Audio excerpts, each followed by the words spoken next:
It's October 8th, 2019, 6 o'clock, the convening of Board of Trustee of Colerain Township. Heather, would you please? Mr. Rinsko? Present. Mr. Rajagopal? Aye. Mr. Unger? Here. Okay. Jeff Mills? Thank you, Board. I recommend that the board move to go into executive session in accordance with the Ohio Revised Code, Section 121.22G1, to discuss the employment and compensation of public employees, specifically to meet with Mr. Jeff McElravy about the finance director position. In addition, in accordance with the Ohio Revised Code, Section 121.22G2, to discuss to consider purchase of property for public purposes. Also in accordance with the Ohio Revised Code, Section 121.22G3, to discuss pending or imminent litigation with the township attorney. And also in accordance with the Ohio Revised Code, Section 121.22G8, to discuss confidential information relating to specific business strategy and to discuss negotiations with other political subdivisions respecting request for economic development assistance. And to discuss employment of someone besides that person. Yes. And to You have to discuss, read sure. that again. In addition to all of that, in accordance with the Ohio Revised Code, Section 121.22G1, to discuss the employment and compensation of public employees outside of what was already mentioned. I motion that we go into executive session to do the things Mr. Mills has described. I second it.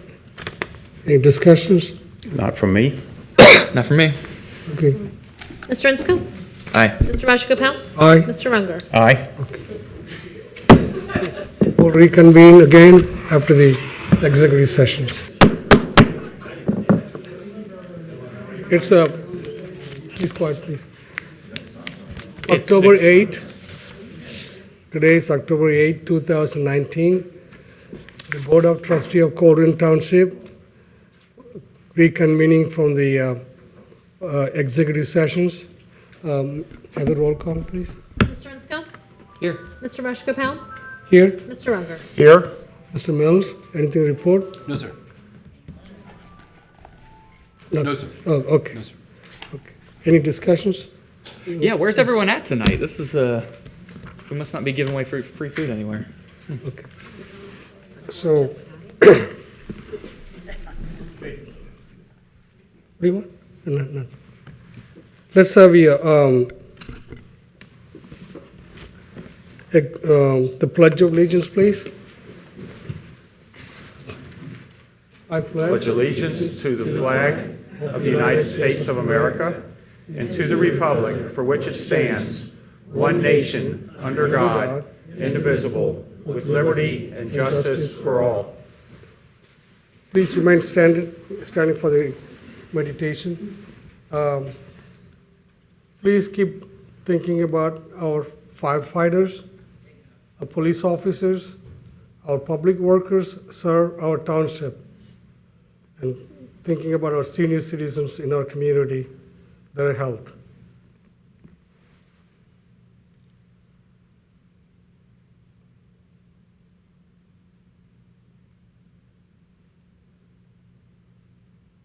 Thank you. Please be seated.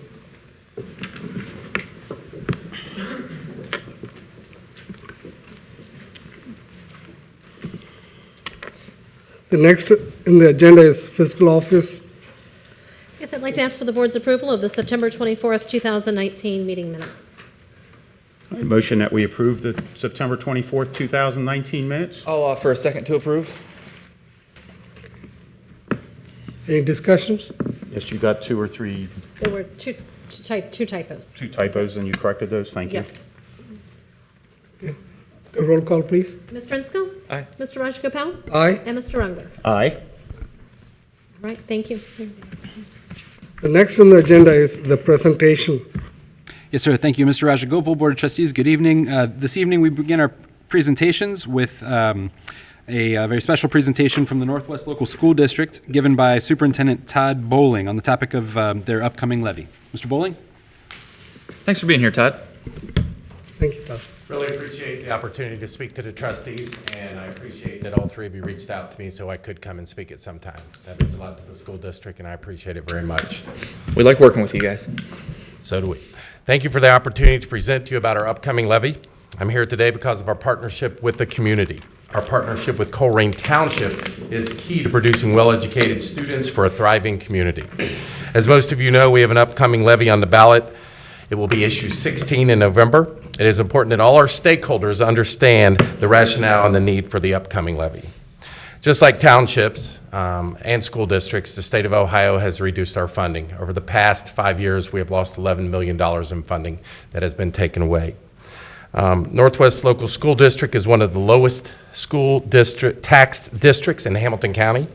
We also have one of the lowest expenditures per pupil in Hamilton County. We are actually $1,300 less than the state average for pupil funding. Our kids deserve more.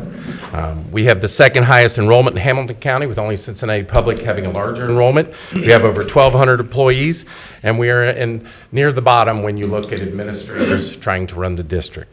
We are currently asking for 7.5 mills, which will generate $11 million. It's based on a $100,000 home. Homeowners would pay $21.88 per month. $21.88 will help the district continue to offer our students the type of classes they need to be competitively academically. Many of our students will grow up and have jobs that have yet to be created. If you think about our kindergarten class as it currently sits, their jobs have yet to be created for some of them. Our job is to prepare students for their next step in life. We do that by providing them with academic programs and services that will help them for their tomorrow. Our students currently have access to art, music, physical education, athletic programs, and a variety of rigorous course offerings such as gifted, advanced placement, and college credit plus courses.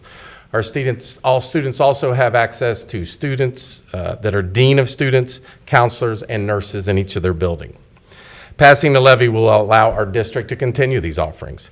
Failure to pass the levy will have a negative impact on all of these programs. We would have to eliminate our gifted, eliminate our counselors for our elementary schools, our dean of students, as well as our extracurricular activities. It would also eliminate or reduce some CCP College Credit Plus programs and advanced placement classes. Passing the levy is imperative. Our district cannot afford a failing levy. Our staff cannot afford a failing levy. Our community cannot afford a failing levy because of the impact it will have on home values. And most importantly, our students cannot afford a failing levy. Our kids need your support. They depend on the community. As I said it before, and I'm going to say it again, our partnership with the community is vital. We need that to make sure that our students have the best education possible. We are currently in an $8.5 million spending deficit. As I said, we have been reduced $11 million in funds. We have not asked for new funds for our district since 2007. People will say you did pass a renewal in 2015 and 17. That was not new funds. And understand those taxes are levies that were passed before. So whatever the house value was at that time, for example, if a house value in 1996 was $40,000, even though it's worth $100,000 now, we only get the value of when the levy passed. So imagine trying to run a school district, and we've had many questions. We had 13,000 students in 2007. No, we didn't. We had 9,000 students then, just like we have today. Yet, we've only had the same funds since 2007. So we appreciate the partnership with the township. We are working collaboratively on many new initiatives. We're having discussions. I appreciate Jeff reaching out to us and us reaching out to him, and anything the trustees who have done to help us. So it is very much appreciated. It is a new step for us as we try to step over a hurdle and continue our partnership with the township, because we're all in this together. We do all have the same goal of educating our kids and producing contributing citizens who will continue to live in our district. So I appreciate the opportunity tonight. Thanks, Todd. Todd, I appreciate the relationship we've had with the school district the last year and 10 months. We've reached out to you on every new thing that's come along since Raj and I started, and I think that's a great way to be, because to the people at home, they see the school district and the township and the county as all one big tax bill, but I want people to know that we do cooperate on projects. If we have something coming up, we've reached out to you on every one of them, and I think that's a good way to be. If somebody wants more information on the levy, how would they get that? Call your office? They can call our office, myself, or Amy will come out. Amy was here earlier, but she's at another speaking engagement.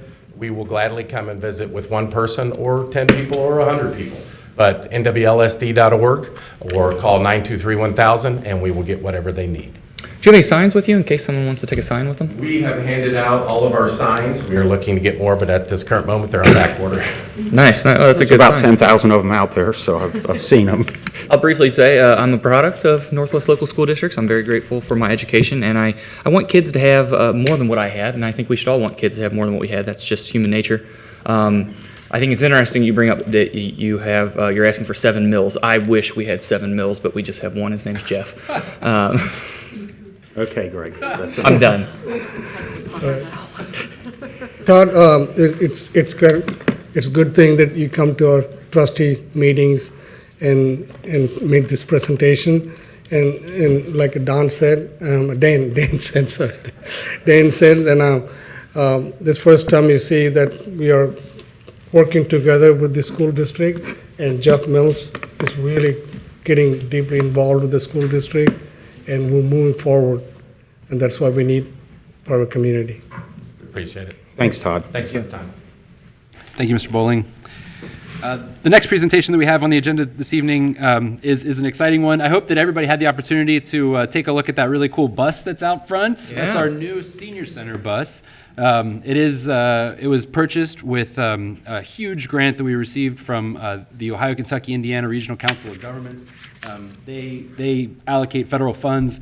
The township's out-of-pocket expense on that bus was about $20,000, and that's about a $130,000 bus. What that does every day is drives around and picks up older folks in our community, takes them to the grocery store, takes them to the community center, the senior center. Oftentimes the senior center, in our partnership with the YMCA, will go on field trips, and that bus will take folks all around. It means an awful lot to an awful lot of people in our community, and if you've ridden on the old one, they deserve better. It was well Scary. past its prime. Yeah, it was scary. Yeah, this one kneels down, easy to get on with a wheelchair. Big upgrade for us. Take a look at the bus.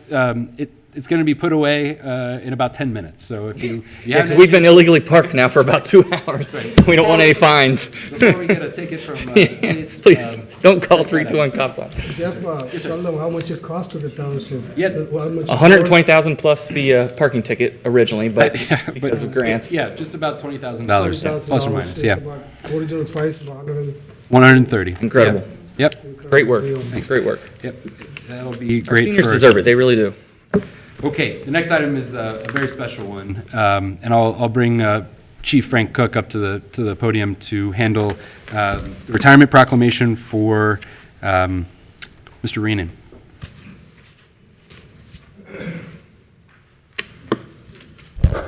Good evening, Board. This evening, I'd like to recognize Division Chief Mike Reenan for his 42 years of service to Colerain's Department of Fire and EMS and the Colerain community. Mike, if you'd please come forward.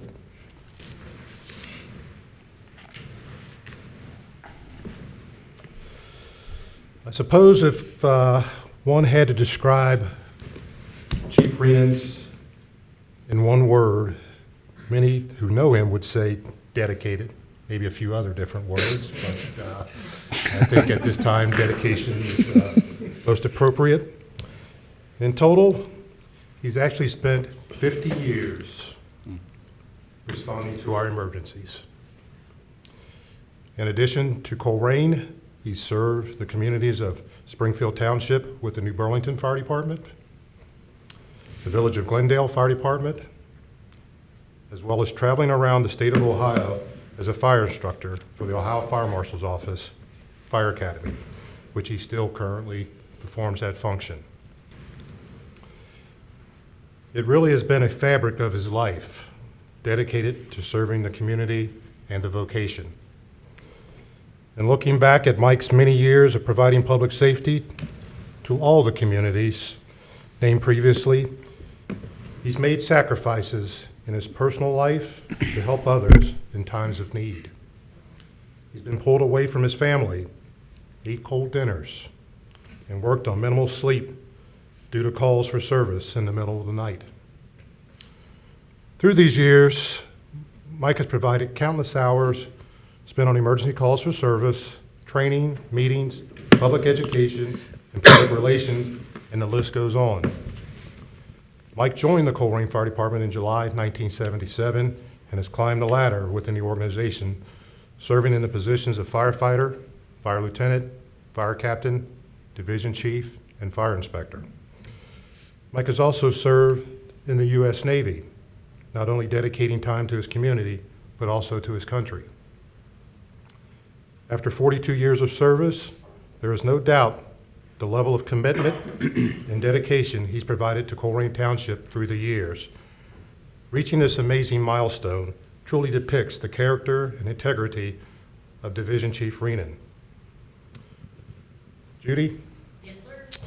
On behalf of Colerain Township and the fire departments throughout the state of Ohio, thank you for allowing Mike to be part of our family. On behalf of the department and the Colerain community, we congratulate you on your retirement and wish you the very best during your retired years. Judy's all yours now. I'm sharing with the state. At this time, I request the Board of Trustees approve and provide Division Chief Danny Mike Reenan with a proclamation honoring him for his many years of service. Trustee Rajagopal. Do you want me to read it, or you want to read it? Thank you, Chief.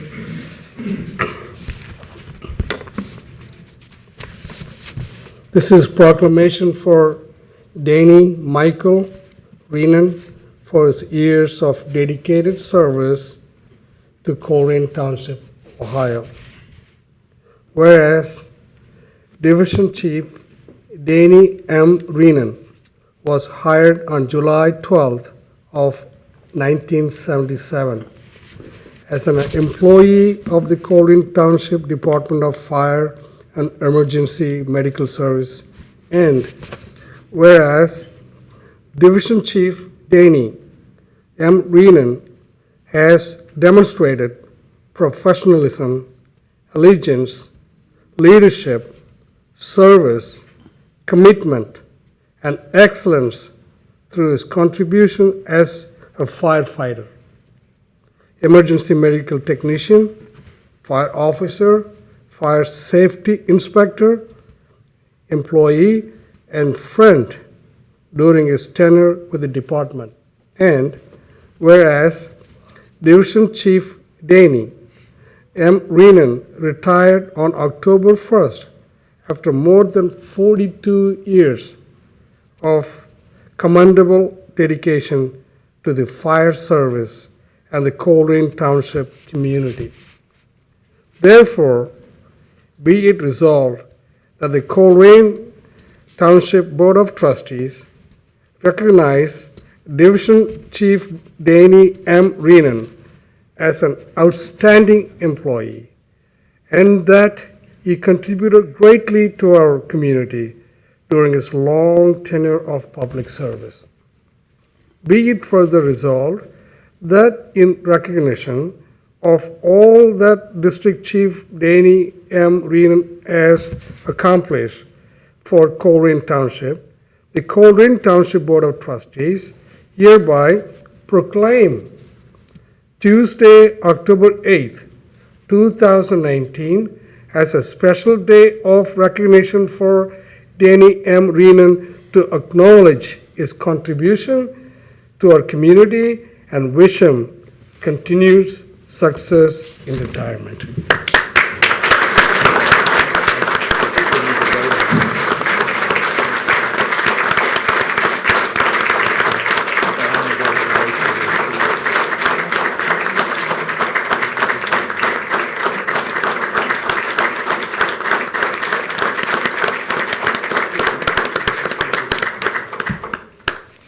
I think we probably need to vote on that to get it in the minutes.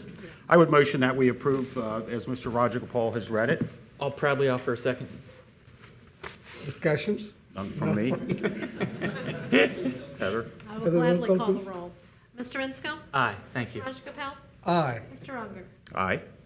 Now it's legal. Now it's official. Congratulations. Let's go. Do we need to?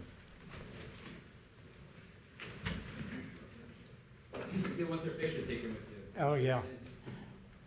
I'll tell you what, the 50 years could not even have happened if it wasn't for the support Number one, my wife and family.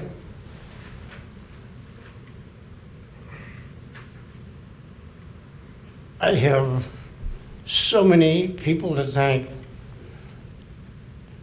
Most of you can't even relate back to Chief Quirky Snyder. That was my first chief. Then Chief Bruce Smith.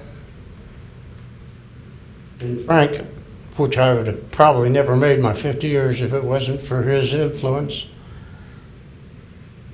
And oddly enough, Police Chief Dan Malloy, who allowed me and had faith that I would do what was right for Colerain Township. I want to thank everybody that's had the input on it. Been a tough couple of days, but it's what it is. 50 years gone. Thank you. Is one of the leadership family that's sitting right there? Oh, Lord. My wife Judy, my grandson Kyle, my daughter Gina, my grandson Zachary, and I got to get this one right because I screw it up all the time. My sister-in-law Karen, my brother Rick. And over here is my son, Patrick, my daughter-in-law, Susan, my granddaughter, Lexi, and last but not least, my granddaughter, Delaney. And I don't know where they got their brains, any one of the 4 of the grandkids, but it sure wasn't for me.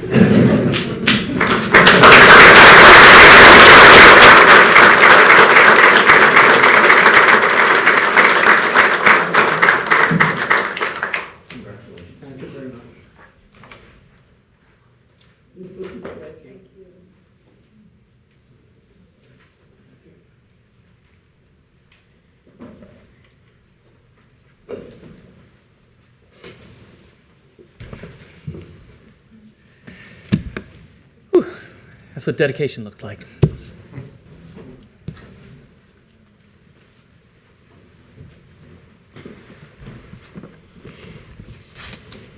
Next on the agenda,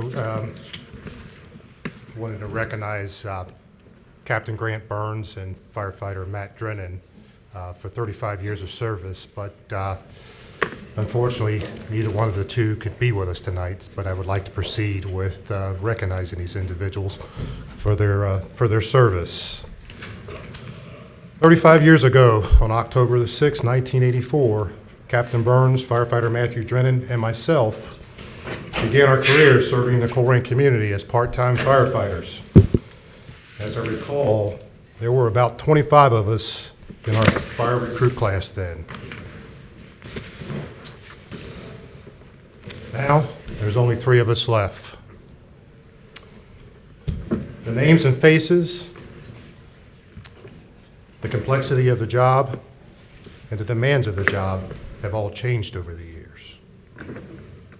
We began our service here under the newly formed part-time system. Our hourly rate was only $2.01 an hour at that time.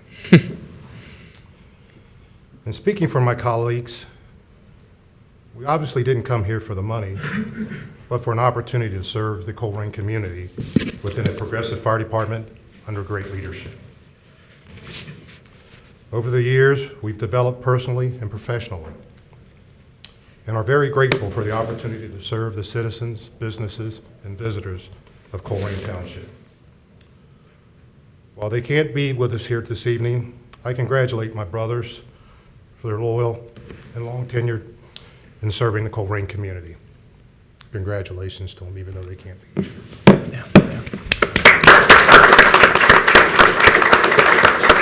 Congratulations, Chief. Thank you, Board. Thank you, Chief. The next is a citizen's address. I need to bring that slips. Thank you. That's a first.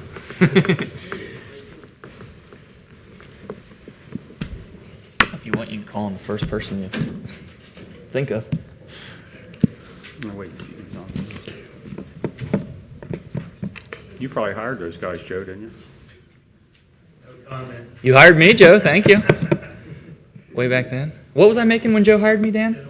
$1.61. No, it was more than that.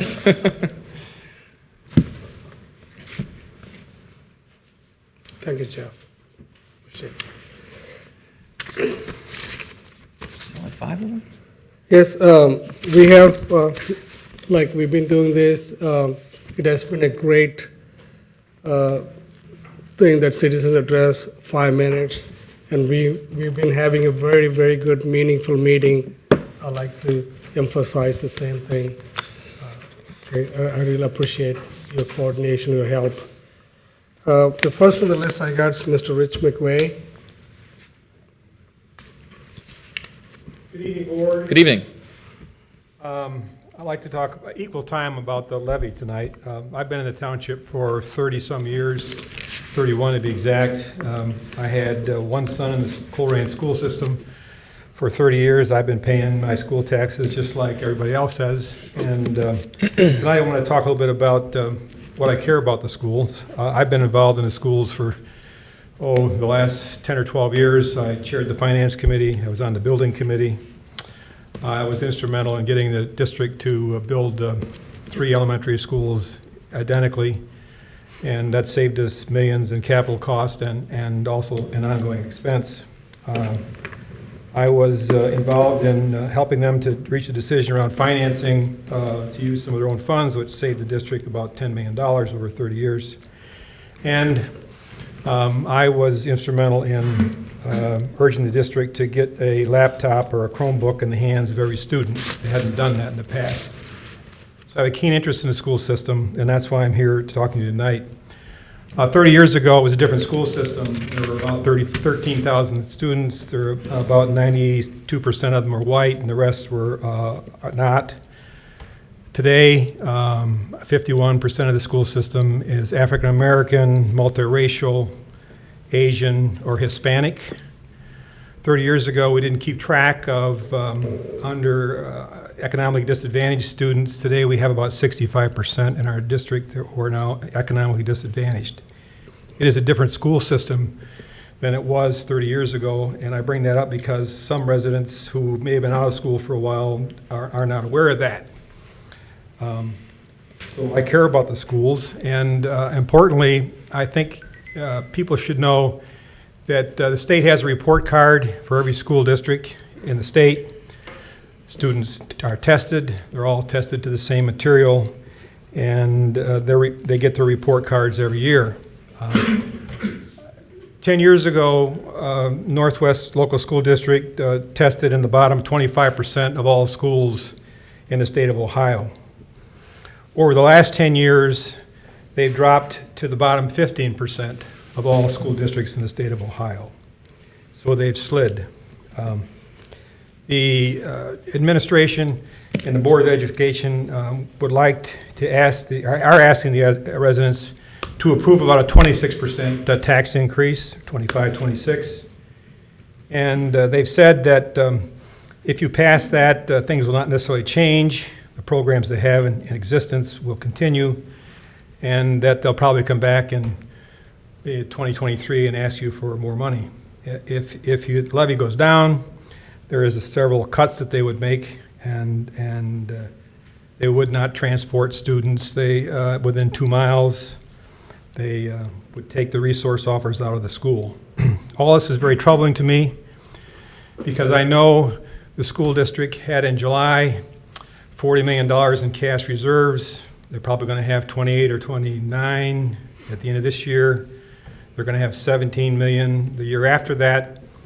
It costs about $750,000 a year to transport kids the 2 miles to school.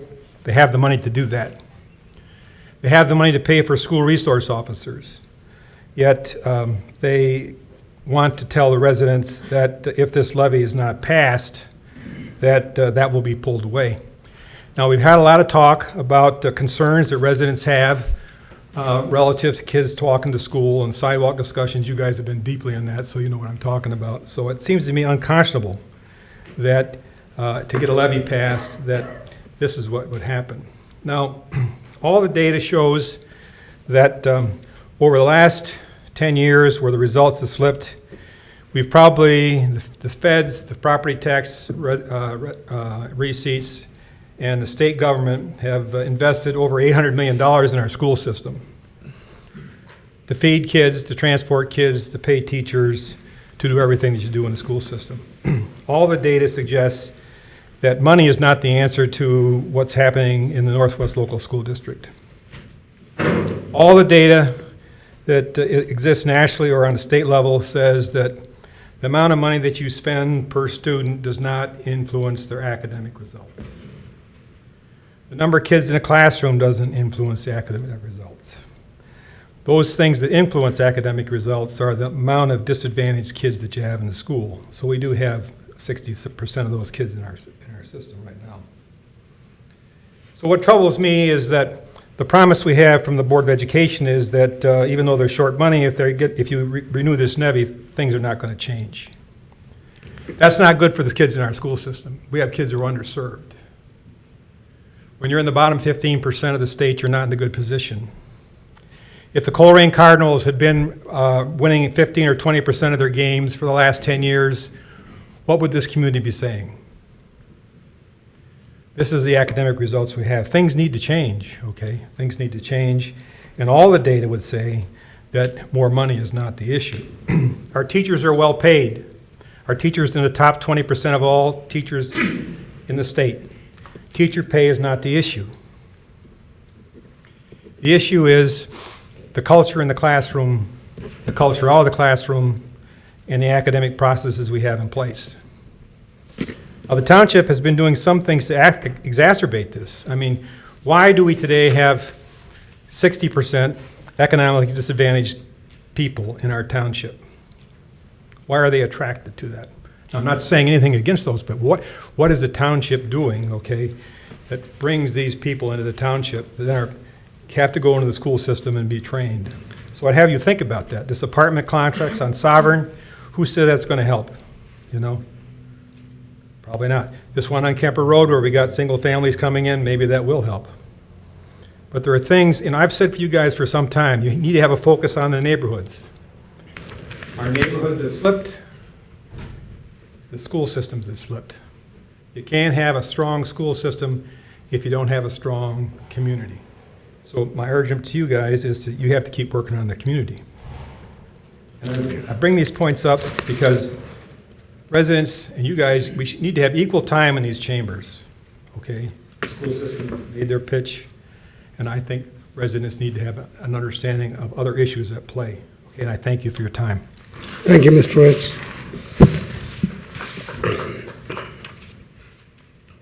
Ms. Stephanie Wright, please.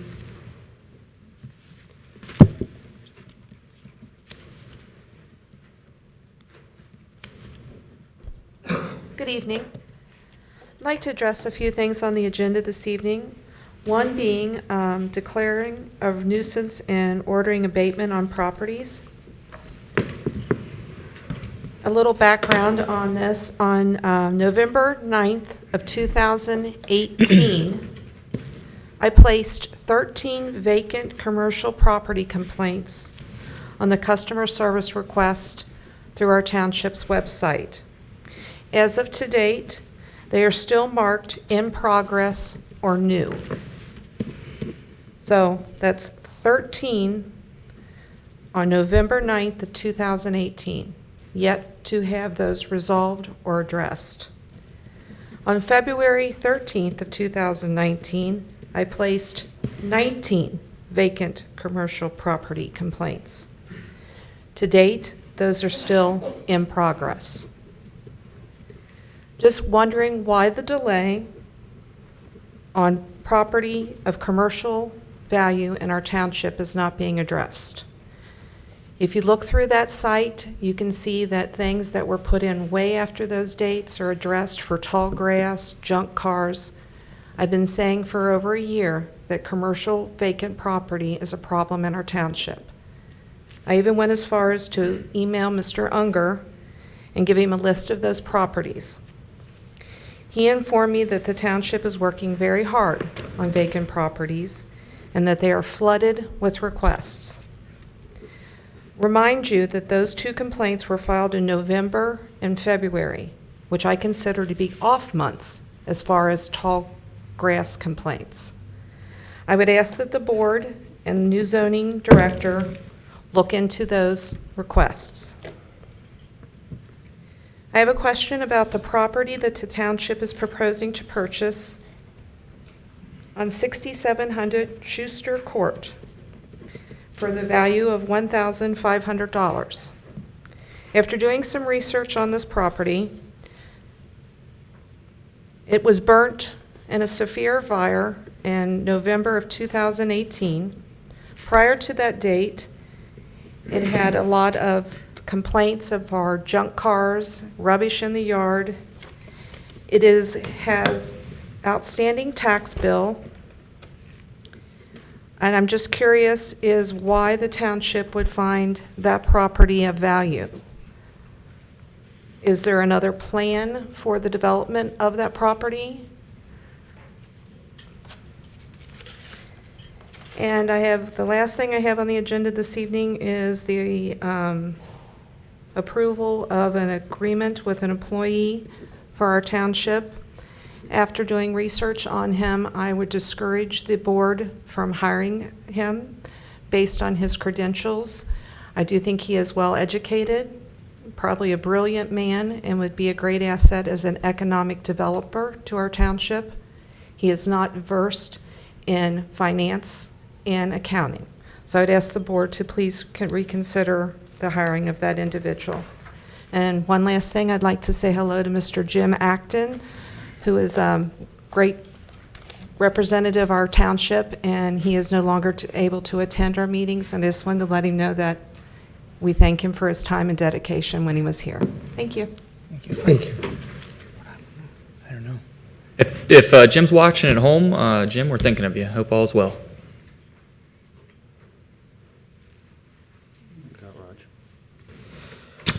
Thank you, Stephanie. Thanks for telling us about Jim Atkins. Thank you very much. Kathy Moore, please.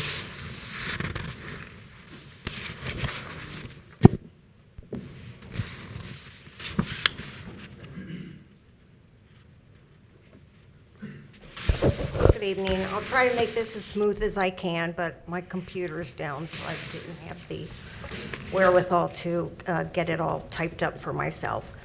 I just wanted to address on the agenda where it is hiring a financial director. And on the job description for the finance director, it just says that they are under the direction of the township administrator, and the director of finance will manage the township's financial activities according to the rules of the Ohio Revised Code. And there's several pages here. But then looking at what from LinkedIn, what the employee or proposed employee has, he works for a team of real estate and economic development consultants. He has recently worked on strategic plans for neighborhood business districts, project-based fiscal impact analysis, and worked in a variety of roles in economic development for the city of Cincinnati. He is a member of the Urban Land Institute and serves as a member of Hamilton County Community Development Advisory Committee and its Community and Economic Development Assistance Program Committee. There is nothing about him that says he has any financial experience, and in the job description for financial director, it says nothing about having economic development experience. So I have to steal a little sentence from Paul Jansen, and I wonder if I should have brought an IQ test along, because I don't know why you would consider an economic developer for a director of finance. Further, the last meeting, you approved the minutes of September the 10th, and I would like to know, I believe you went into executive session at that meeting. Do you recall? I have to go back and look. What? You go into executive session at every meeting. However, on those minutes, there was no motion to go into executive session, and there was no board, you didn't call the roll when you returned from executive session. So that was missed.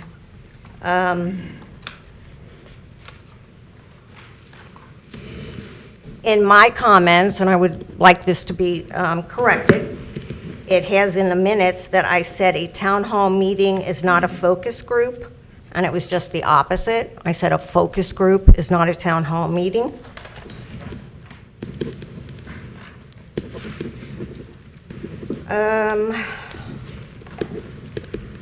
On September 10th, Mr. Mills brought up the subject of a finance director, and he said, "We continue to accept applications for finance director. This is an important job, and we won't lower our standards."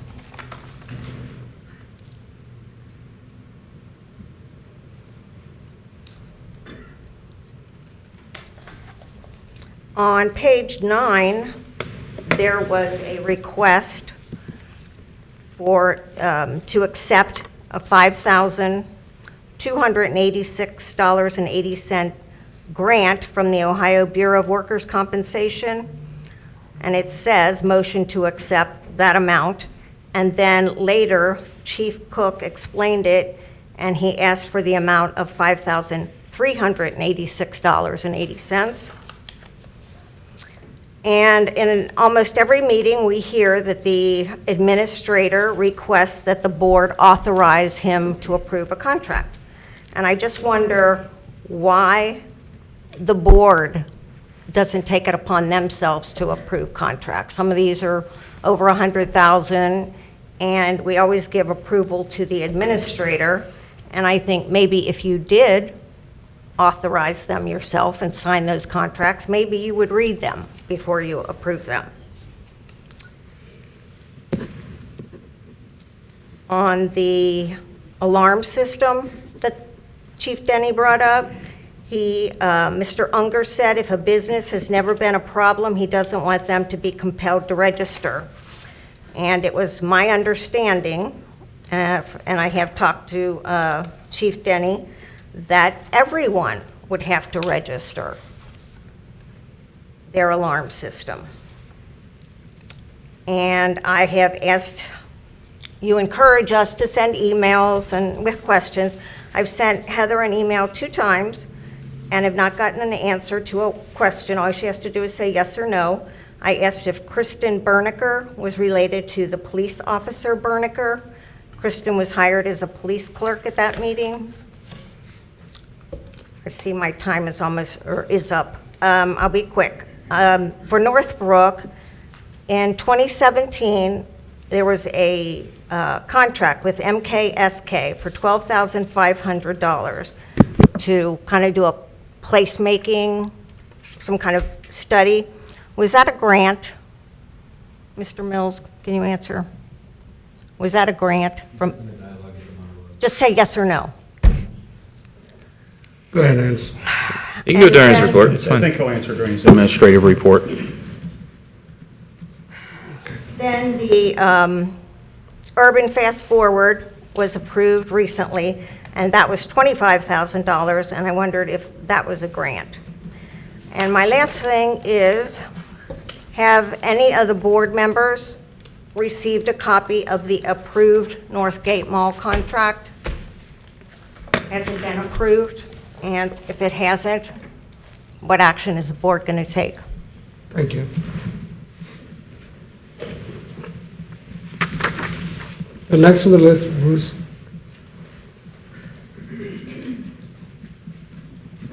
Good evening, Board. Good evening. And people in the audience in Waycross. After listening to Waycross broadcasts of the Northwest Schools tax levy request and the debate between the school board candidates and listening to tonight's presentation by the Northwest administration, I have a number of strong reactions. One, a 7.5 mil increase in property taxes for schools is a very large increase. Second, taxpayers of Colerain Township are currently paying approximately 50% of our property taxes to the school district. Three, how did the district administration and school board allow the district to go into deficit spending for 2 years? I find that amazing. Every educated person in Ohio knows of the state's funding levels and other fiscal realities. Any rational, fiscally responsible public entity, such as a school district, should have adjusted their spending accordingly to stay within the budget and to obtain their basic mission responsibilities. Sounds like they're not doing that. The district states that they thus need an increased taxes to maintain the current level of operations. But there are no discussions of why we need to keep the totality of the current level of operations. Next, the district then states if the levy does not pass, we will cut extramural activities and lots of other things, and I'll get to that in a few minutes. District then goes on to present that if this 7.5 mil levy does not pass now, an approximately 11 mil levy will be on subsequent ballots. Thus, I guess the school district is telling the taxpayers, pay me now or pay me later. Regardless, you will eventually pay. Going back to the threats of cutting programs and what have you, threatening drastic cuts now is extortion to the taxpayer. Just like the zoo threatened to sell the elephants a number of years ago if the taxpayers did not pass a tax levy. My wife and I were members of the zoo at that time. We are not now. So much for that. On a separate issue, I agree with Trustee Younger last month concerning the upcoming 0.8% tax vote for expanding the Metro bus service. I see very little benefit to the majority of Colerain Township residents from passing this tax increase. If this tax passes, we will take most of our purchasing power to Butler County, where the sales tax is 6.5%, versus the proposed Hamilton County sales tax of 7.8%. Thank you. Thank you, Bruce. Keith Miller, please.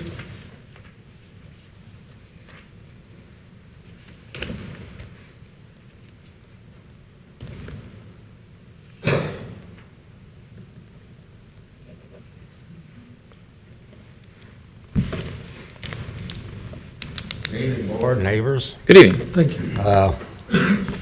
And Jim, if you're out there watching, love you and miss you. So about this school levy. If I'm not mistaken, 2 years ago, Ritter and Indies give $4 million TIF to Rumpke. And the school board said it was okay, and now they're asking for $7.5 million. One thing, we'll get that $4 million that Rumpke stole, and then ask for a levy. I'm not Northwest School District. I'm Mount Healthy School District. So, but I still have an opinion on that, because you're taking from my neighbors yet, you know? $4 million. Was you the school board then? No, that was my off year. Was it really? Okay. Yeah. I was off in 16 and 17. Ritter and then he said it was okay, and the school board said it was okay. The school board didn't say it was okay, just to be clear. It was the Board of Trustees. On the TIF Rumpke was given. They want their shares, probably still to this day. So, you know, but that's the way I understood it. When that TIF was given to Rumpke, if it would have been aged out, it would have been given to the school. So that's $4 million they left go. And that's exactly how it was. I'll explain it better in my trustee report. All right, then. Otherwise, I was going to talk about the upcoming election just due to the fact that I don't want my tax dollar to take the roof off Northgate Mall. Because I can see that's what's coming. We already been told that. How much money we spend for that guy to tell us that? And what else are we going to do here? We're going to break the zoning next year again a couple of times? I don't want to see this land deal on Pippin Road go multi-housing. I want that should stay single-family dwellings down there. The school district doesn't need to stress, obviously, on multi-family housing. I forget the name of the road now. Sovereign, okay, yeah. But it's on Pippin Road, so the bridge is going through. I don't think they're going to stop that no matter what. But they could fight for keeping it single-family housing, and they could fight to make sure that the bridge isn't a straight shot, that you have to zigzag through to get to it or something, so it isn't just straight from Colerain to Pippin. And I'm going to thank everybody for listening, and I'm going to sit back down. Thank you. Thanks, Keith. Thank you.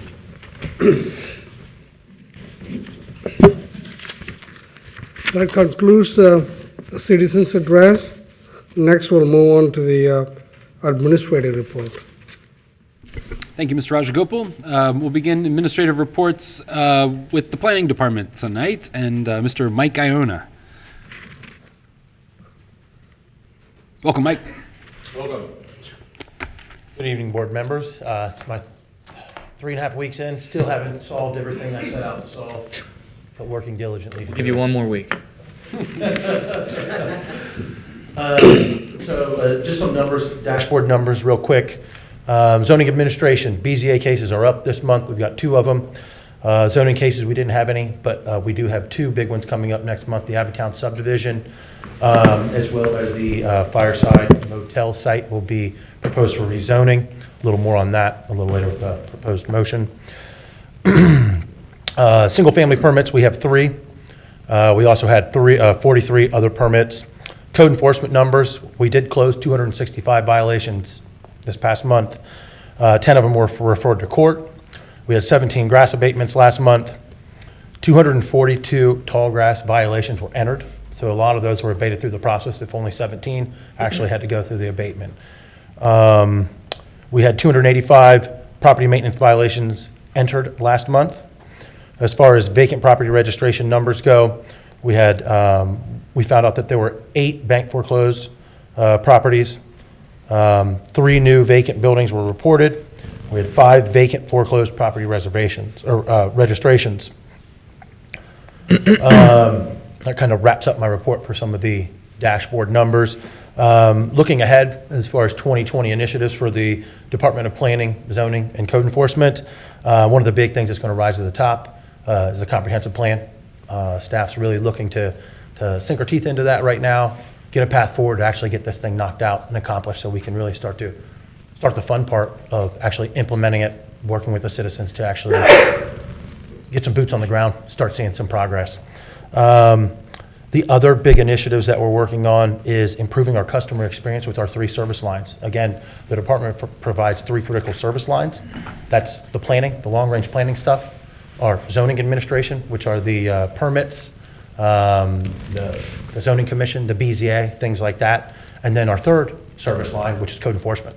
Very critical, kind of boots on the ground, the things you see every day. So that's a big initiative for us.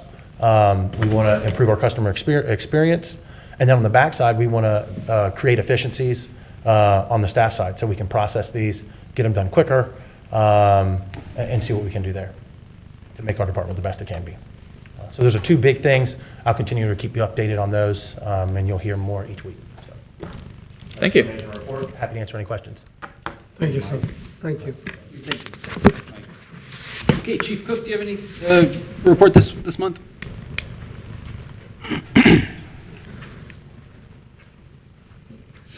Great job earlier with Mike. That was special. Thank you, I appreciate it. Thank you. Okay, reporting the emergency incident activity for the month of September. The department really responded to 684 emergency medical services incidents. There are 155 fire-related incidents that we mitigated, and we responded into the Springfield Township contract area 29 times during the month.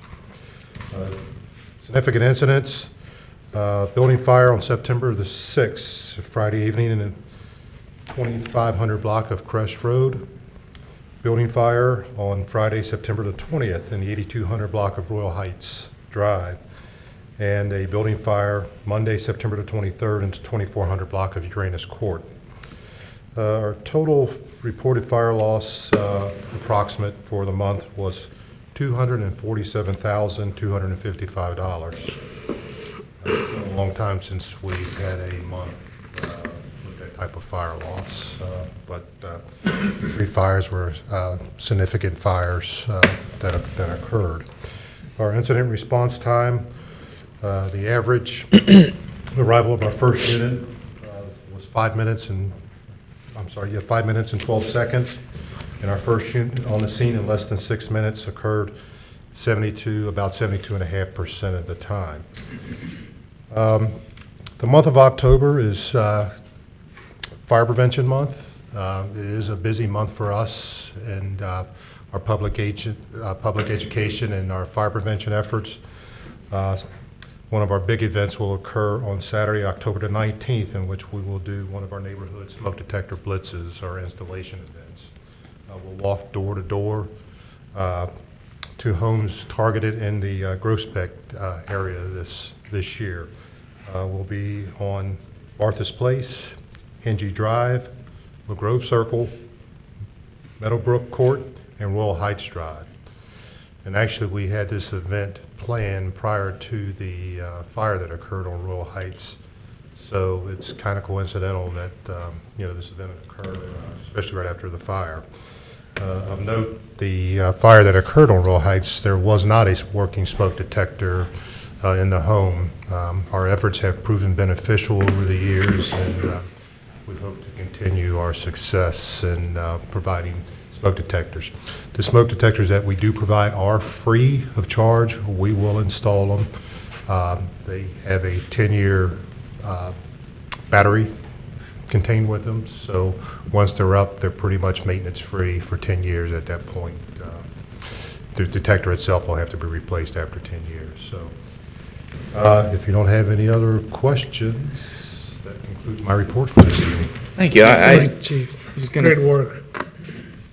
If I can say, and this is not a dig at any of our other departments, but in the 3 years and 10 months I've been in office, I've had one complaint against the fire department, and I just have to thank you so much, because the reality is, when I have one complaint in over 3.5 years from your department, it allows me to spend more time on all the other departments.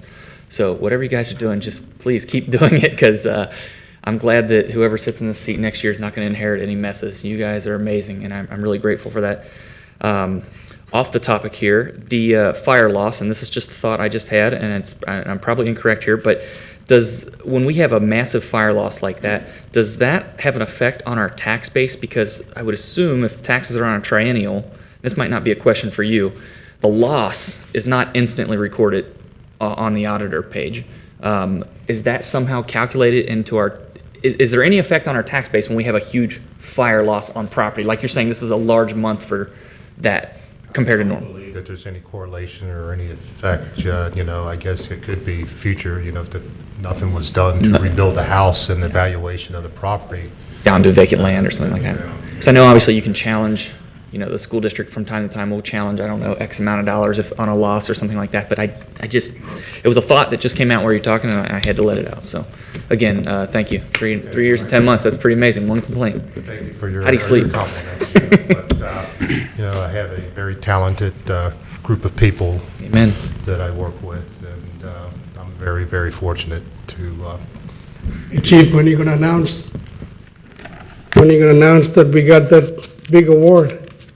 Number one. I mentioned it last month. I didn't want to be too redundant. This month we were going to receive 4 different awards for the work that we do, especially in our community risk reduction efforts. And so next week, Assistant Chief Mueller and I will travel to New Orleans to accept an award on an international venue for the work that we're doing with the opiate crisis and our prevention work and follow-up and things like that.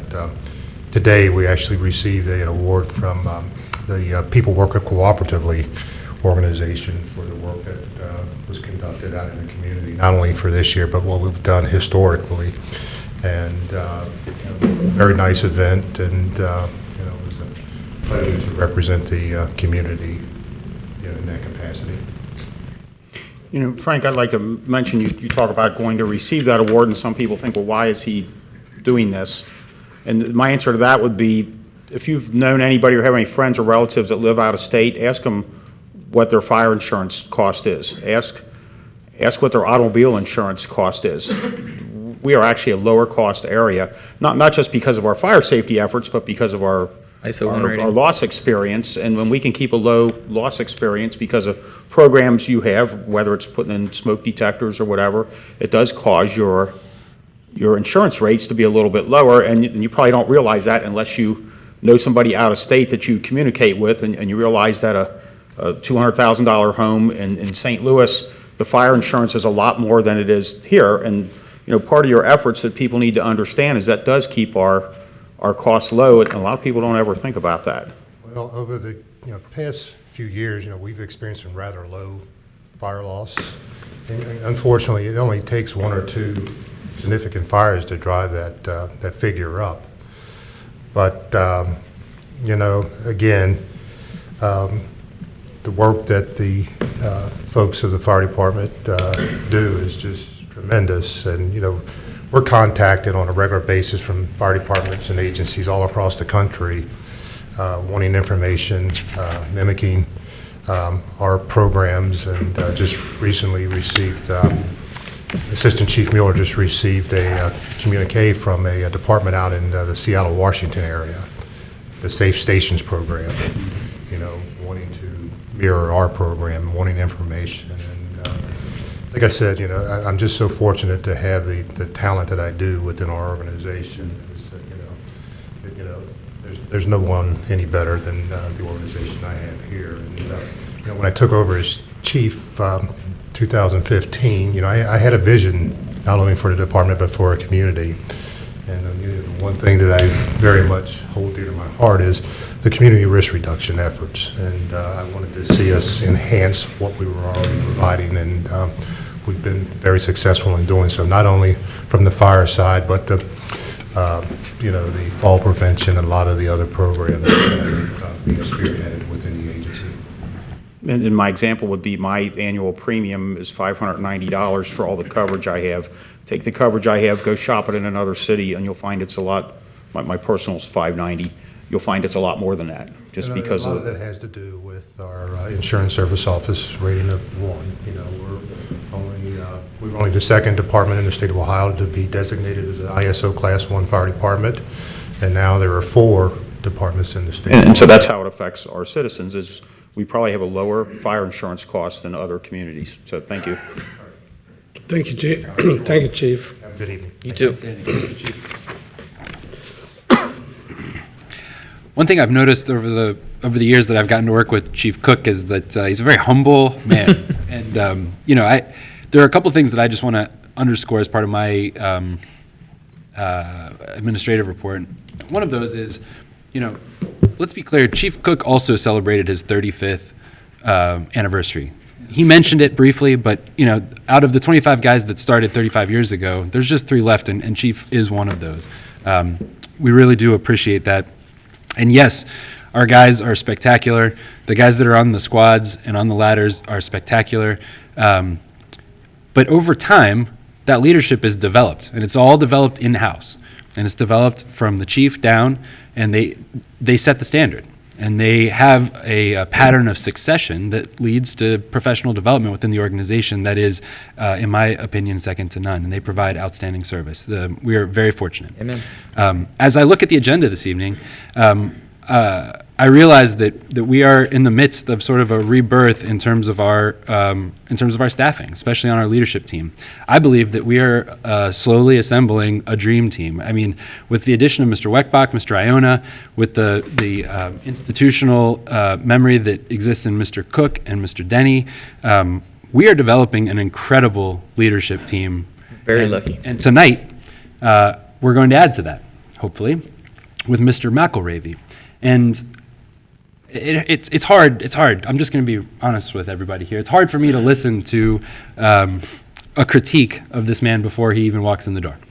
He is an incredibly talented person who is incredibly bright and has great experience set that we'll talk about more later. But one of the things that we're going to accomplish tonight, I hope, is the addition of yet another member of our leadership team, and I for one, cannot wait to have him on board. Other things that we're doing tonight that move the township forward include the purchase of a burnt-out property. And the question came up, is there a plan for it? Yes, there is a plan for it to remove blight from our community.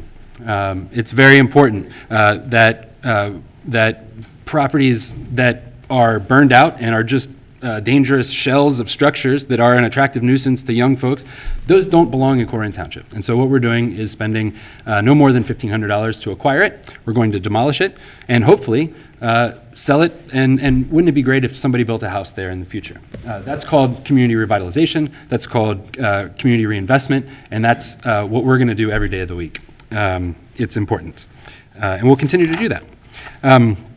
In addition to all of those great things that we're working on, Halloween's coming up, and so we get to set trick-or-treating hours for all the ghouls and goblins in Colerain Township. This is an important agenda tonight, and I look forward to the business. Thanks, that's my report. Thanks, Jeff. Okay, thanks, Jeff, for your administrative reports. The next on the agenda is the trustees report. Want to go first? Yeah, I don't mind going first. I told Keith that I would address it, one of the things he was talking about, and so I'll try to remember as best I can. When the Rumpke TIF was done, it had to be unanimous because it was a TIF extension. Or no, it didn't because it was a TIF extension, and that's when my input was no longer needed, and they didn't care what I said at that point. That's the previous board. Previous board passed it. I disagreed. I thought that the school district should have been made whole, and I thought that that money was wrongfully taken from them. I still stand by my decision. When the new board came on, they could have voted to give that money back to the school, and I'm still in favor of that. The new board decided that they did not want to go back into the past, and that's their decision. But I do still stand by the decision that I would like that money to go to the school district to make them whole on that. That's just my 2 cents. I'm one person, and I was outnumbered by both boards, the new board and the old board, and that's just the way the cookie crumbles. I don't have any ill feelings toward them. I respect their decision, and ultimately that money would have helped the school district, but in the grand scheme of things, it wouldn't have made an impact on much of how much the millage they would have to ask for. They'd still be putting on a levy, I guess is what I'm trying to say. So, Keith, I hope that clarifies what you're talking about. As far as the Northgate Mall, that was a grant, so we didn't spend any any of our taxpayer money on that. So I hope that answers. If not, I can talk to you more afterwards. As far as my actual trustee report goes, again, I will make the same announcement I made last time, that I would be honored to swear in whoever wins my seat, no matter who it is. I will be happy to help them. I'll help them in any way I can.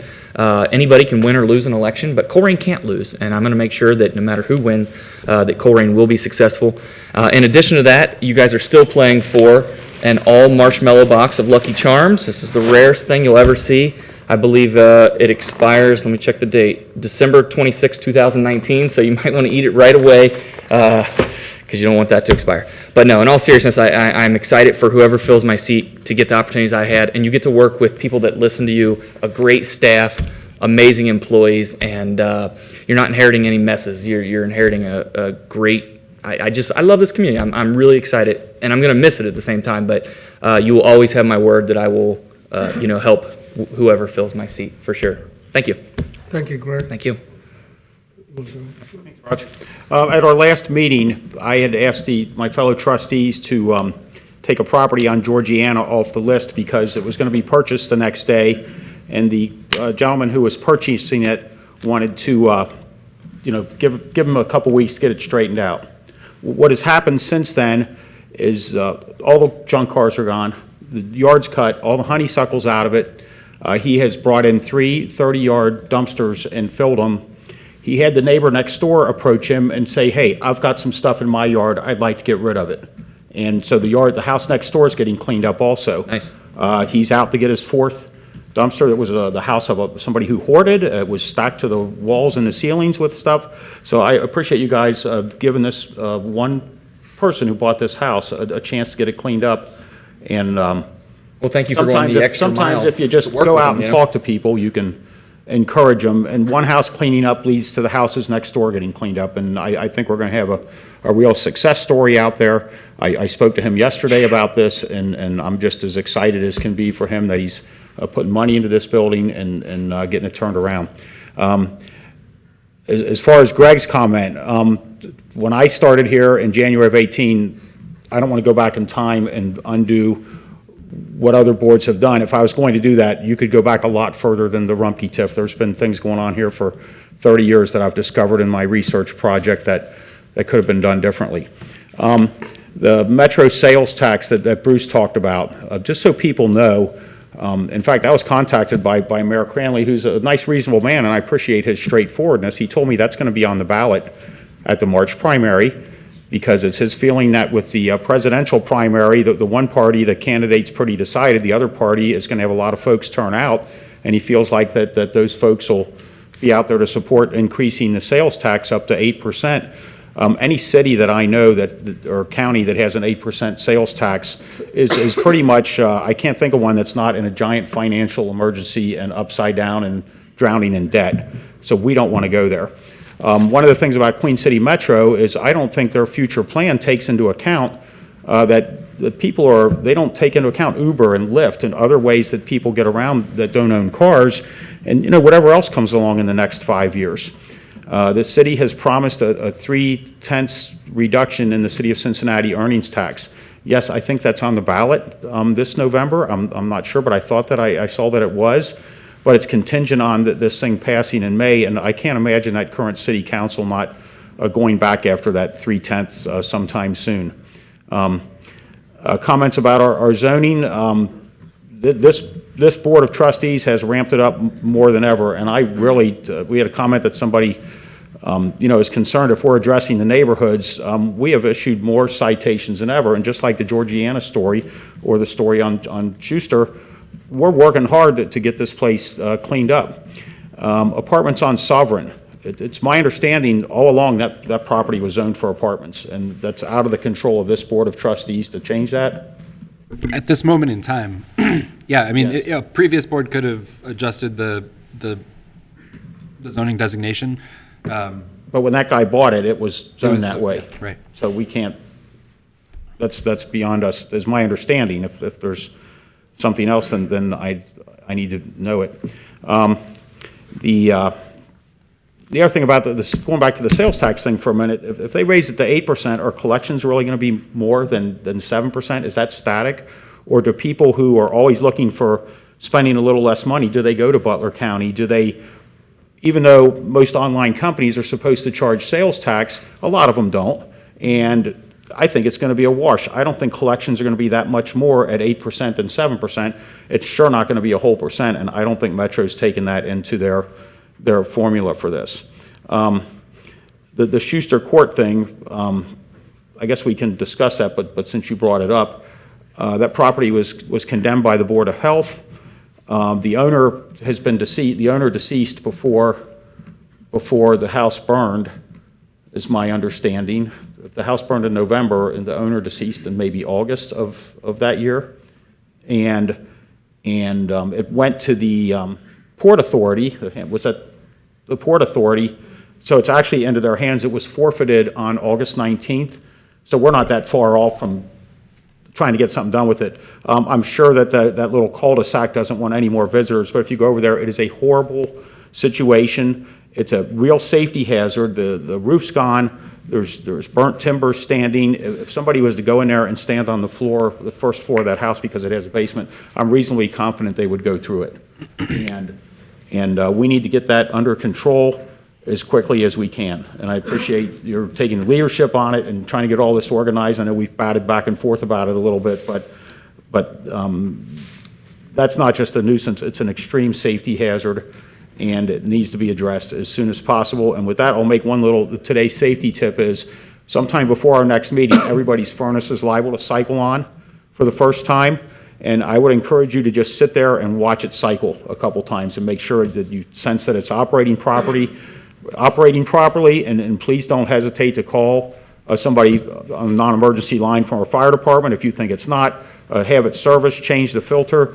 But I would say before our next meeting, sadly, we're going to have, somebody's going to get a furnace fire, and because they have not maintained it. And so please, the first couple times it cycles on, just sit there and watch it. And there's today's safety tip. So thank you, Raj. Real quick, if I can comment on that last point, I think it's a good point, Dan. Could we, maybe with Frank Cook, and somehow put this out through Circle, Dan's suggestion? I think that's probably a pretty good idea that we should just put out if possible. So thank you. Sorry, Raj, I didn't mean to interrupt That's all you. right. Go ahead. Sorry about that. No, I'm done. No problem at all. So you done, Dan? Okay. I think so, Raj, unless you say something I need to comment on. No, thank you. When I first came into the board, 2018, this exact word, I promised to build that East Miami River Road. Okay? Now, I was happy a few days ago, I was driving from Harrison Avenue into the East Miami River Road. It used to be horrible. It's terrible. People live on the right on the road. They will know. It's terrible. It was, they done the first phase, the first pavement, so smooth. Pretty much all the big holes, actually the holes in the road was gone. I was surprised. This is because of the coordinated effort with the county engineer, Ted Hubbard. Also told earlier meeting that East Miami Road from Kemper Road all the way to the Heritage Park is done. The next process is from Heritage Park to the Day Road. Now they're working towards Harrison Avenue. It's going to be a nice road. It's happening. Also, Kemper Road is done. Also, if you ever driven on the Civic Center Drive, it's amazing. Look like a brand new road. They did a great job. This last weekend, they finished that Civic Center Drive, Springdale Road. It's beautiful. So this is happening. That's my promise I made when I just came into the board right here. I told about this. The roads are getting. It's all. I give credit to the Ted Hubbard, also Jeff Mills being a partnership with the county and promote this program. Another great news I want to tell, I met with the Bill Blessing. He's going to be a senator tomorrow. And 2 days ago, Bill Seitz spent 2 hours with them. So this is a sidewalk from the Northwest School District, a high school, to the Struble Road. And also, Mills come up with he discovered something, ORC, how he can also intervene. And Ted Hubbard's also supporting on this. So it's going to happen. Because I told this to representatives, and these are very powerful guys. Bill Seitz is a majority leader. He's one of the number 3 men in the state of Ohio. And we got the new senator. He's from Colerain. Man, and I told him exact word. He was standing there when I was talking to Bill Blessing. Kids getting hurt. How long is it going to go on like this? And we are, I try this Pippin Road all the time. See the kids walk on the grass. Wintertime they walk on the street because the snow piled up. Yeah, it's scary. And I told Blessing, we cannot wait that long. Amen. Till our kids really get hurt or die. Okay, so they understood. We're trying to get them state money. So it's another program that really was a blank on me. And looking at this, I got a great success talking to the Children's Hospital CEO, CFOs, and they're really interested in it, in bringing the Children's Hospital to Colerain Township. It would be an amazing move that Children's Hospital to come to Colerain Township. And we'll keep in touch, and I need to produce them data. I'm going to have a second time meeting with them. So they, at least initially, I had a good response to this. So these are a lot of things. One of the good news I want to tell, it'll come up in a few minutes. But, we have grants for the domestic violence, working with the Mark Danny, our police chief, how to build the program to help the people, the victimized in the domestic violence. Also, young girls got victimized. So this is a program we're going to collaborate with some bigger grants.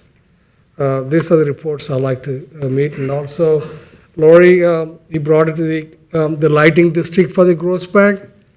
It's going to happen. I'm meeting with the Christina Thursday, and we're going to find out how that thing could happen in Groesbeck. So we got great things going on in Colerain Township. We got Dane, Greg, all helping together. We will make it happen. Thank you. Raj reminded me it's Domestic Violence Awareness Month, and it's also Breast Cancer Awareness Month, so go get checked out. Okay, the next thing on the item, new business. Yes, sir. Thank you, Mr. Rajagopal. The first item of new business comes out of the Department of Public Services, and it is a motion to accept a $35 donation in the memory of Sandy Gettle for the Megaland Replacement Project. Two donations were made in the memory of Sandy Gettle, one in the amount of $10 and one in the amount of $25. Recommendation is to approve that motion. I'll make a motion to approve that motion. I'll second it. Any discussions? I don't know Sandy Gettle or her family or friends, but God rest her soul. Thank you for the donation. Thank you. Next on the agenda is planning. Would you like me to call the roll? Yeah. Mr. Rinsko? Aye. Mr. Rajagopal? Aye. Mr. Unger? Aye. Very good, thank you. The next items in new business come from the Department of Planning and Zoning, and Mr. Iona will present those. You need entrance music when you come to the mic, man. You got to stride. You should see him in the office. Dun, dun, dun, dun, dun, dun, dun. First order of business I have for the board this evening is a resolutions declaring nuisance and ordering abatement. We have 18 properties this meeting. The first is 9859 Arborwood, 2716 Brampton, 7108 Broadmoor, 7119 Broadmoor, 3419 Colleen, 11578 Colerain, 10224 Hawkhurst, 8652 Livingston, 9818 Laura Linda, 6913 Memory, 2715 Niagara, 3402 Niagara, 9870 Pinedale, 3539 Redskin, 9428 Ridgemore, 2780 Rumford, 6700 Schuster, 3214 Sovereign.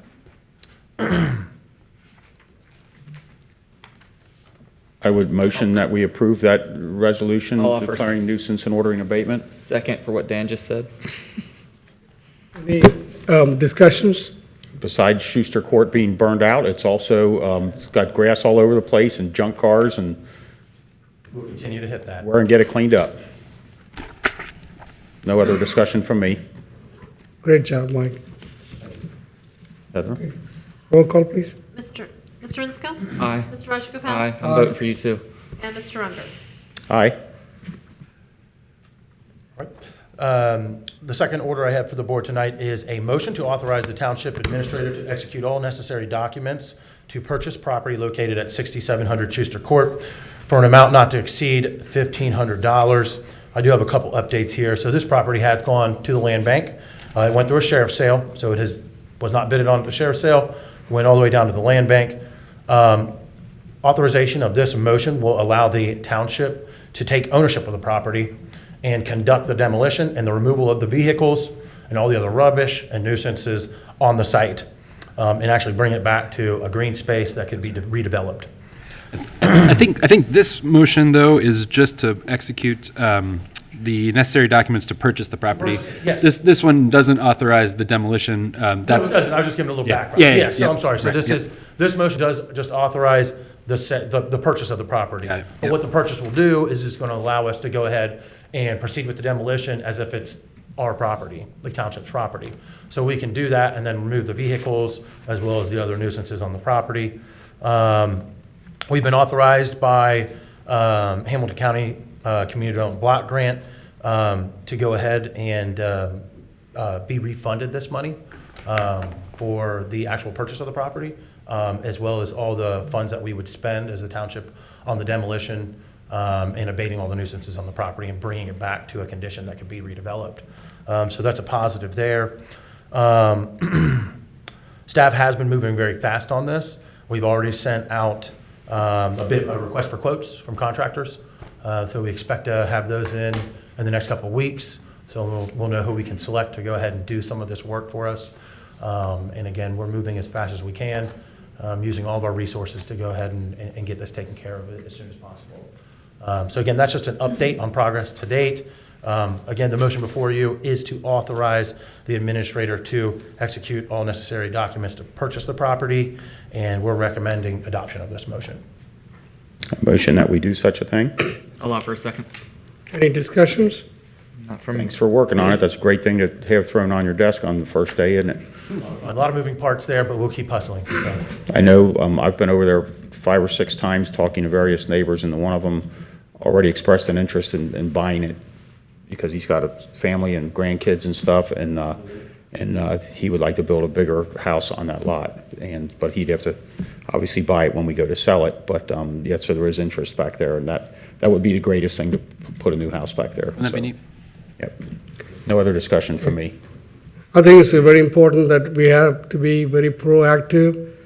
When that place like this is a very health hazard for the children, the people who live next door.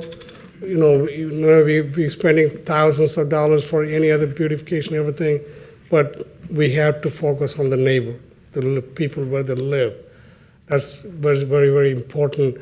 I brought this topic also on the health board meeting, where they can bring some grant money, because it's very health hazardous for the kids who live in that neighborhood. And I heard, the area is very bad. And if you don't pay attention to it, it's very contaminated land, contaminated place. So we took a proactive action. I think that's commendable. Okay? Roll call, please. Ms. Rinsko? Aye. Mr. Rajagopal? Aye. Mr. Unger? Aye. So the next 2 items I have are motions to set public hearings associated with the Zoning Commission. The first one is a motion to set a public hearing on November 12th, 2019 for a zoning map amendment. The Colerain Township Zoning Commission is expected to make a recommendation on an application for the rezoning of 30 acres on the north side of Kemper Road. This pertains to the subdivision that's named Abbeytown. And they will do this at their October 15th, 2019 meeting. After this, the zone map amendment would require a public hearing before the board. So what this motion does is actually set that hearing. You'll have more information at that hearing on the application and all the specifics, including the recommendation made by the board, the zoning commission.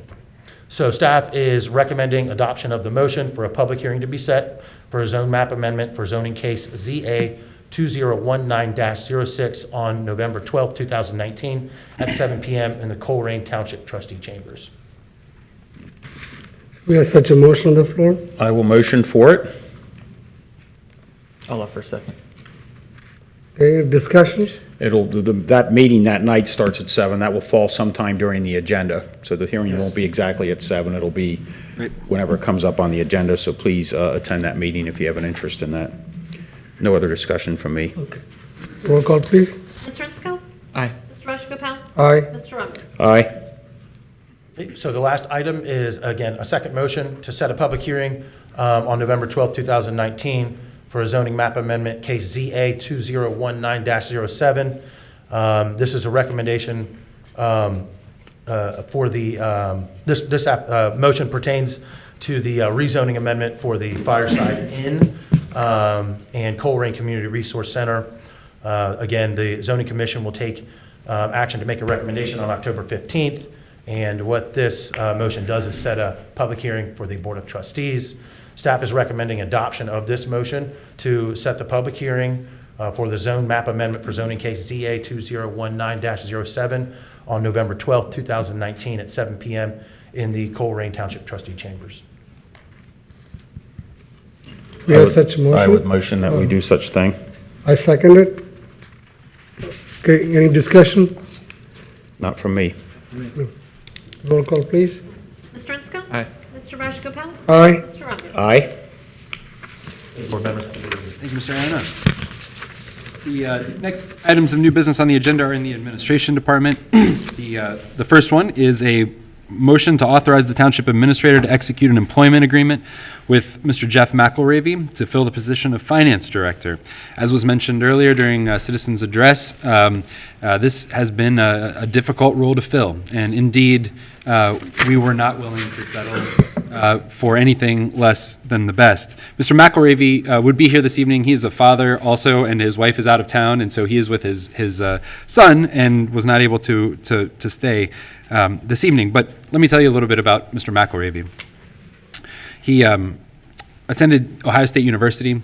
Following that, he attended what U.S. News and World Report rates as the #1 public finance school in America, which is Indiana University Bloomington.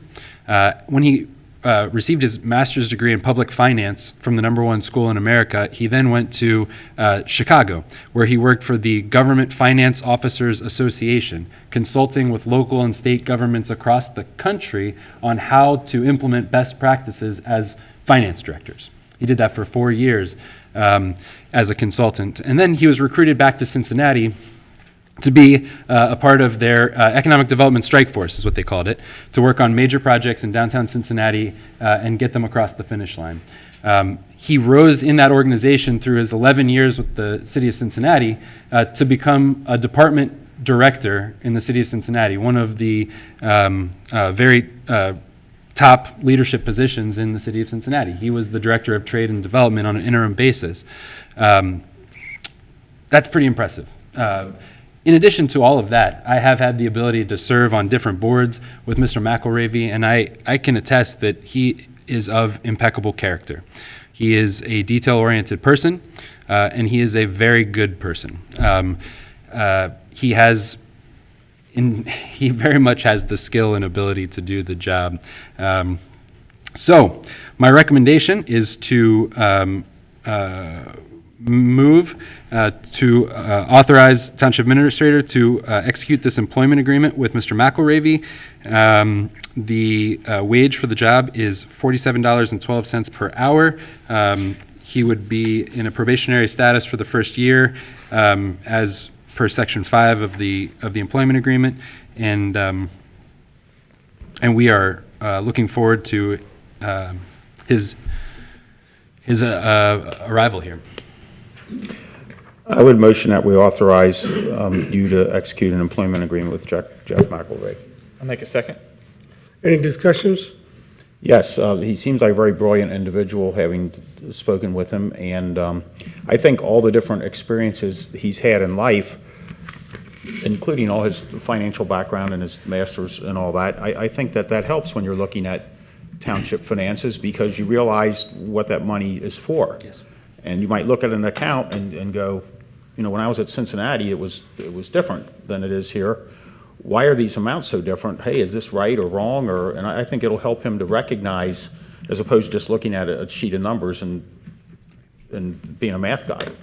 Well, not only is he that, but he understands what all those different funds do, as seen in his wide variety of experiences that he's had. So that is my comment on him. Thanks. Great, good. Bear with me. If you have something to say, go for it, Rush. Okay. I interviewed, I asked him many questions, everything from the city and the job he worked previously. I'm really impressed with the education part. It's all start from the #1, education. It plays a vital role in building the leadership, building the knowledge, and also lead into the experience. He's got a master's degree from the IU, Indiana University, in the public finance, also public finance concentration, and also Bachelor of Science in Political Science, Ohio State University, 2 best universities. And I asked him a lot of questions. What are you going to bring into the Colerain Township? He gave me good answers. that impressed me. How are you going to build this Colerain Township? Small township, smaller than the city worked. The place worked in Chicago. It kind of really impressed me very much. But in the past, you all know, I'm not a big fan of having agreement for a long period of time for any administrative positions. But after look at the guy, talk to the guy, I think we need this guy. We need this guy because to lead, we need a big economic change in our township. And this guy's had this potential. He said he will take it to the further steps. Having said that, there are also some of the controversy he had with the city. I asked him, they explained to me what happened. I was convinced with this answer. So I feel very confident. Number one, I know he's got 3 years agreement. I'm not a big in the history that Mike being a trustee, I never approved that. But we need somebody sustain good talents. This guy's had a good talents. Okay, number one, he's on probation for a year. If we mess things up, we can get rid of him. Let's give him a chance. He can build our township. Go ahead. I just say this, future trustees take note. Jeff does not bring anything forward without a great deal of due diligence. His vetting is incredible, and I was absolutely impressed with his interview and everyone you've brought forward to us. It's amazing the qualified applicants that you get on a regular basis and bring before us. So thank you for all your time and energy you put into this, and your hard work is a reflection of who you are, and it never seems to fail to amaze me. So thank you. I do intend on supporting this. Okay. Any further? Nothing else. Not for me. Okay, go ahead. Roll call, please. Mr. Inscoe? Aye. Mr. Rajagopal? Aye. And Mr. Unger? Aye. Thank you, Board. The next item on the agenda is a resolution authorizing the payment of the statutorily required contribution to OPERS for the Assistant Township Administrator. The resolution is required to comply with the current employment agreement entered into with the Assistant Township Administrator, Mr. Weckbach, on May 8, 2018. The agreement stipulates that beginning on January 1st, 2020, the employer will pick up and pay 50% of the employee's contribution to OPERS. The resolution is required by the township to permit said contribution. Recommendation is to approve the resolution. And the title of the resolution is Resolution that Colerain Township will pick up the statutorily required contribution to the Ohio Public Employees Retirement System for the Assistant Township Administrator pursuant to IRC Section 414H2. Yeah, I didn't memorize that, but I'll make the motion to approve it. And I'll second it. Any discussions? Not from me. Okay. Anything? No, call the roll. Roll call. Mr. Inscoe? Aye. Mr. Rajagopal? Aye. And Mr. Unger? Aye. Very good, and perhaps most fun thing on the agenda tonight is the establishment of the 2019 Halloween trick-or-treat hours. The recommendation is to approve a motion to set the hours for Halloween trick-or-treating in Colerain Township from 6 p.m. to 8 p.m. on October 30th, 2019. What's that? What day? October 31st, 2019. And this is something that happens from time to time. If it rains or it snows or whatever, this is rain or shine. This is when Halloween's going to be. This is Halloween in Colerain Township. So we're not going to cancel Halloween. There was one year where there was a call to cancel Halloween because of rain, and we don't do that. The 31st, 6 to 8. Have fun. Be safe. Good. I motion that we do such thing. I second it. Discussions? Yes, I recall. Trick or treat, I don't know what you want me to say, Raj. Why are you looking at me like I'm in a costume? All right. Okay. Roll call, please. Wait, whoa, no comment. For that, Greg. Nobody's seen your shoes yet. Is Dana I clapping? remember that we had complaints about that last year, Somebody's clapping in the closet. right? Yes. We did have complaints. I can't remember if it rained or if that was 2 years ago or. I forget. Every which year the weather's crazy up until the week, and then everyone freaks out and calls me last second, tells me to cancel trick-or-treating. Let me just say this. If you're worried about it, go to Northgate Mall. It's safe there. The weather's always perfect inside the mall, and there's always tons of candy. It's a fun turnout. And if anybody, on that note, if anyone's lives in, say, a condo or an apartment or somewhere where you don't get trick-or-treaters, and you want to hand out candy, I'll happily let people hand out candy in front of just let me know first, and in front of my studio, and you're welcome to hand out. The trick-or-treaters are so cute. The costumes are amazing. It'll really warm any hardened souls out there, I promise. The kids are amazing. No other discussion from me. Roll call, please. Mr. Inscoe? Aye. Mr. Rajagopal? Aye. And Mr. Runder? Aye.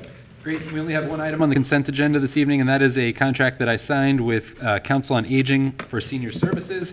The Council on Aging helps to cover, this contract with COA helps to cover the cost of a congregate meal program and for transportation of township seniors in our new senior bus to activities at the Colerain Community Center.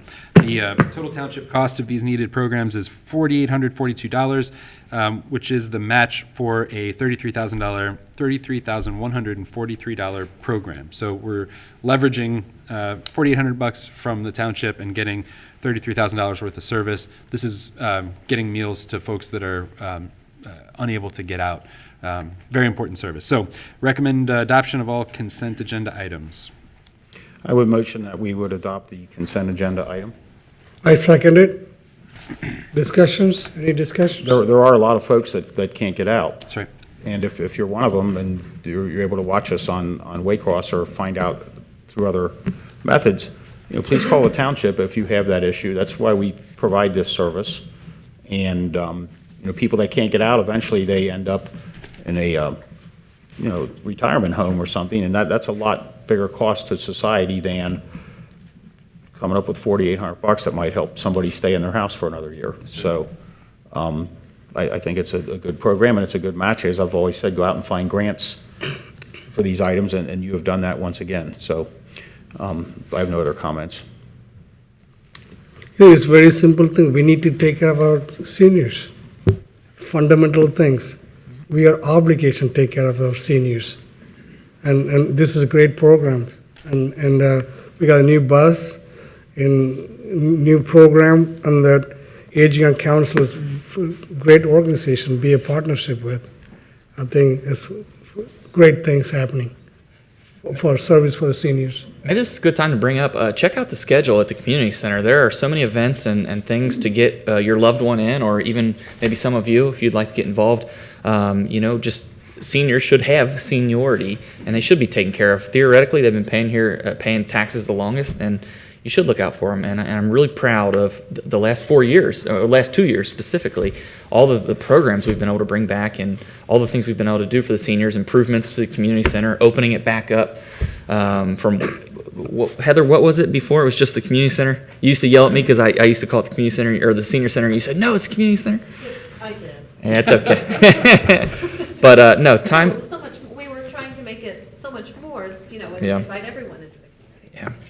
They'd lock the doors on them, wouldn't let them in the other half the building. That was horrible. But those days are over, so I'm glad that we continue to look after our seniors. And we can always use advice. If any seniors have a program they want to bring here or something they'd like to see, we're all ears. Yeah, thanks, Greg. Now, one thing we got to do now, we need to reach out to them, as many senior citizens we can. They should know this kind of service offered to them. And, most of seniors, they don't have the computer. They won't have access to it. They look it on that circle anywhere else.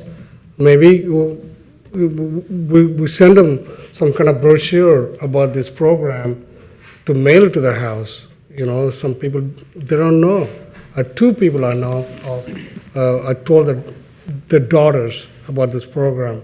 They brought the father here, and so they didn't know about this program. So we need to aggressively, let the people know. Some other media we should use, so send them a newsletter or something, or pick up identifying our seniors live in our community, and send them the service we're doing for them. So there'll be a next step. Will be good. If I can make a suggestion on that, there's a newsletter in most condo complexes, and most condos are predominantly seniors, and then of course nursing homes as well.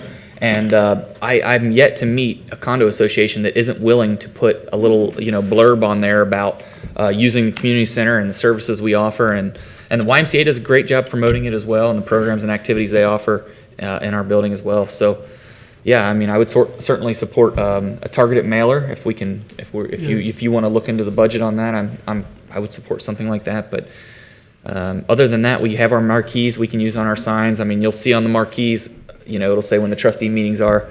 We don't really get any new faces, so maybe we can use them for the seniors. That's a great idea. I like that. Since, yeah. You put it in that. Fire stations even, Good. No other Thanks, discussion Tom. from me. All right. Do we need Roll to? call, please. Yes, we do. Mr. Rinsko? Aye. Mr. Rajagopal? Aye. And Mr. Unger? Aye. Thank you, Board. We've accomplished a lot tonight. Amen. The next one, item consent items. Yes, I have a few items tonight. First, I'd like to ask for the board's usual approval of payroll, purchase orders, and receipts. I would motion that we approve payroll, purchase orders, and receipts. I second it. Okay, No discussion. discussions? Not from me. Mr. Rinsko? Aye. Mr. Rajagopal? Aye. And Mr. Unger? Aye. And then next is, I'm going to ask the board to approve a resolution accepting the amounts and rates as determined by the Budget Commission and authorizing the necessary tax levies and certifying them to the county auditor. This is a resolution that the board is required to pass each year. Let me read one of the whereases here. Whereas the Budget Commission of Hamilton County, Ohio has certified its action thereon to this board together with an estimate by the county auditor of the rate of each tax necessary to be levied by this board and what part thereof is without and what part therein with the 10 mil limitation. So basically what this resolution does is tells the Hamilton County auditor how much tax levy to collect. So this is important, and we really need to do And this. it's our existing taxes. It's our existing taxes. just This the is already, annual. it's just a annual recertification of those. So this is important. We need to do this. So, Do you need a motion for that? yes, please. I would motion that we approve that. I'll allow for a second. Okay, any discussions? Not from me. I think you've explained Explained it, but it. it's not an increase, it's not a Nope. decrease, it's just what we're doing It's existing. just certifying what we have. Right. Okay, no other discussion from me. Mr. Inskill? Aye. Mr. Rajagopal? Aye. And Mr. Unger? Aye. Yes, and as we mentioned earlier, trick or treat, setting that on October 31st. I have two boys. I know how excited the kids get, really. They are so excited, and sometimes they're wearing costumes where there may not be, their vision may be impaired by a mask, or, they're wearing all black because they're a really cool ninja or something. I'd really encourage parents, what I do is I take one of those glow sticks and I put it down their back. I put two of them on them, one down their back and one down their front so that they're visible. So make sure your kids are visible if you're out trick-or-treating with them. And if you're driving that night, I park my car from 5:30 to 9:30. I don't try to go anywhere. But if you do have to drive during that time, be extra cautious, especially if you're driving in a neighborhood, or just be extra cautious and watch out for the kids who are just so excited that there's candy over there, and they may not be paying as much attention as they should. So, thank you. Thank you. The next on the agenda is executive session if needed. I don't think so. We need one Well, it's tonight. not even 9 yet, if you guys want to go back and talk for a little bit. I enjoy spending time with you. Please. I love it, but no executive sessions. They then pass on. Did you just vote for all of us? The next on the agenda is adjournment. I would motion that we adjourn this meeting. I'll offer a second and just say if anyone else knows anybody named Jeff, that's all we hire around here. It's a qualification. So, thank you. Aye. Or any discussions? Then roll call, please. Mr. Insko? Aye. Mr. Rajagopal? Aye. And Mr. Unger? Aye. Board of Trustee meeting is adjourned. Thank you for all coming and waiting. Thank to you all for being here. Raj, is your middle